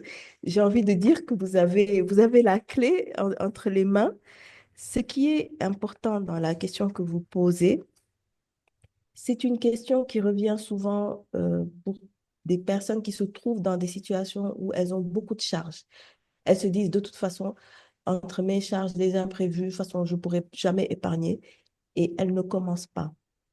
L'autre chose aussi qui est importante, c'est que euh, quand on a une vision de ces charges, on peut aller chercher lesquelles on peut rationaliser. Ça, c'est un. Rationaliser. Où est-ce qu'on peut réduire la pression? La deuxième chose, c'est qu'il faut se fixer ce fameux minimum. Ce minimum que vous mettez à côté pour investir, il faut que vous sachiez que c'est ce que vous vous payez. C'est ce que vous devez garder de côté pour que ça grandisse. Ça doit au minimum être 10% de ce que vous gagnez. Je vais redonner un autre exemple pour finir. Une dame secrétaire, assistante de direction, 75 000 francs de salaire. Elle s'est efforcée de mettre 5 000 francs de côté. Elle s'est efforcée chaque fois qu'elle reçoit une prime de regarder une partie qu'elle va mettre de côté. Et encore une fois, quand on met de côté, on achète quelque chose qui prend de la valeur. Donc, c'est une démarche qu'il faut s'inculquer et accepter qu'il faut se mettre dans cette dynamique-là, quel que soit le niveau de charge qu'on a. Parce que justement, quand on ne le fait pas, ça ne peut que empirer. Donc, faites grandir quelque chose. Commencez. C'est le message que je peux ajouter à cela. Merci. Merci infiniment, coach Fatoumata Diallo. Là, nous allons clôturer hein, pourquoi est-ce que je ne vois pas le... Voilà. Nous allons clôturer cette... excusez-moi, je ne vois toujours pas Est-ce que vous voyez mon écran? On voit question-réponse. Ok, d'accord. Ben moi, je ne le vois pas. Je ne sais pas pourquoi. D'accord. Voilà. Ok, super. Voilà. Exactement. Alors, c'est pas compliqué. Clôture, puisque je vous laisse sur votre lancée, hein. C'est moi qui devais la faire, mais vous vous exprimez tellement bien, coach Fatoumata Diallo, que je vous propose de clôturer et de nous rappeler l'essentiel de ce que vous avez dit. Merci. Merci beaucoup, merci. Je vais repartir sur le début et les propos du docteur Agboton. Il faut commencer. Il faut commencer. Euh, Choisissez une répartition de vos revenus qui vous correspond. Choisissez une méthode. Choisissez un support. Hein. L'équipe, c'est dans ma tête. Ayez une routine, d'accord, que vous allez suivre et simulez. Si vous ne savez pas qu'est-ce que ça donne, prenez vos revenus, répartissez 50, 30, 20. Qu'est-ce que ça donnerait si je devais fonctionner comme ça? Ou 90, 10. Qu'est-ce que ça me donnerait? D'accord? Mais commencez. Si vous avez de l'endettement, il faut que vous ayez une idée précise de ce que cet endettement représente. Les encours, les dates d'échéance, combien je paye par mois. Parce que les intérêts que vous payez là, vous auriez pu les placer.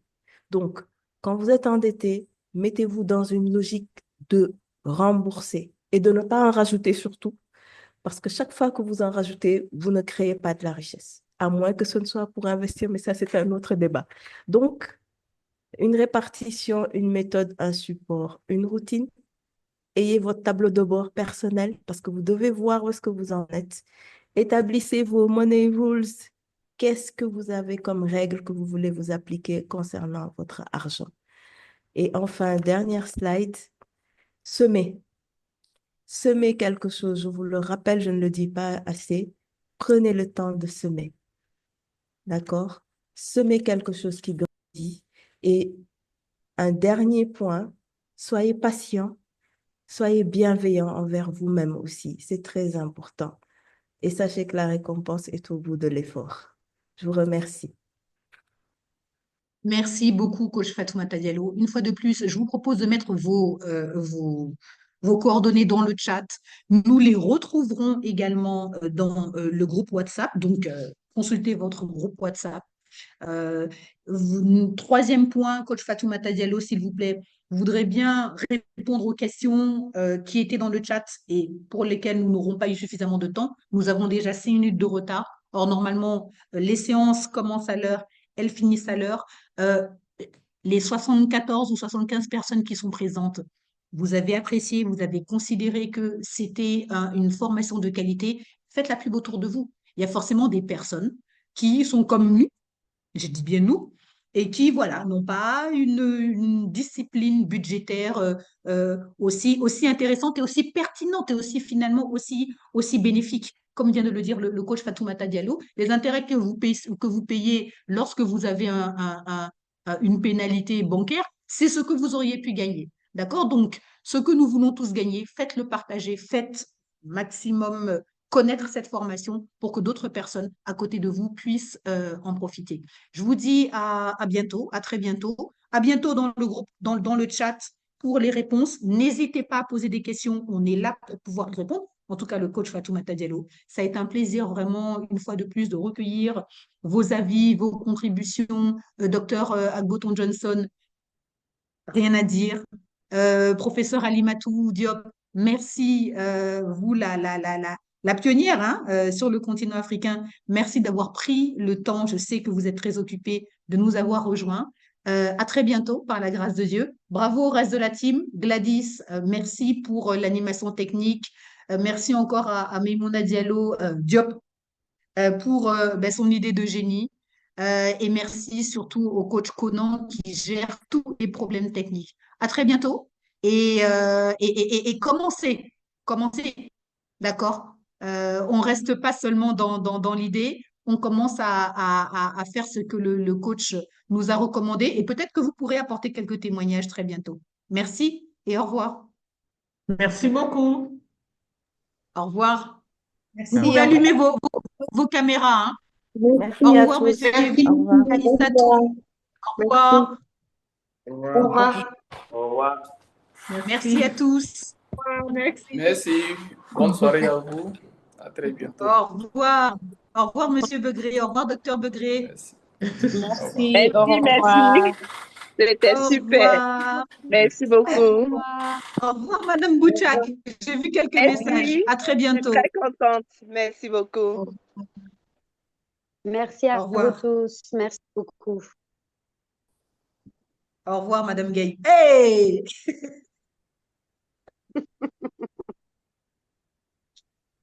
Alice Rec. Faut laisser rire comme ça, là. C'est comment? Ça va. Super enrichissant. Merci. Merci à vous tous. À très Merci vite. beaucoup. À très vite. Ciao.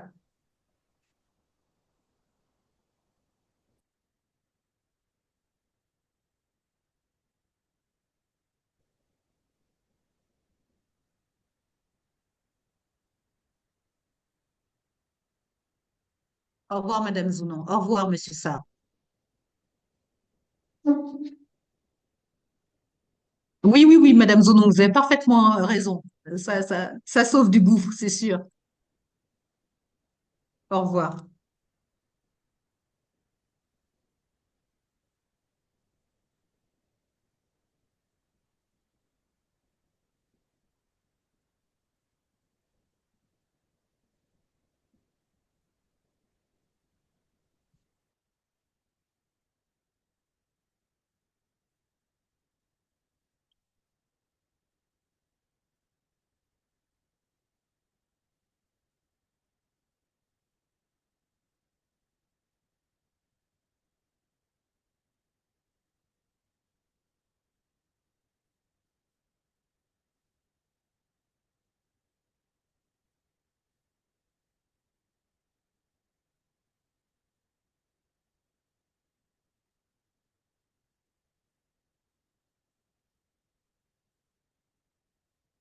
Oui, attends que je vérifie.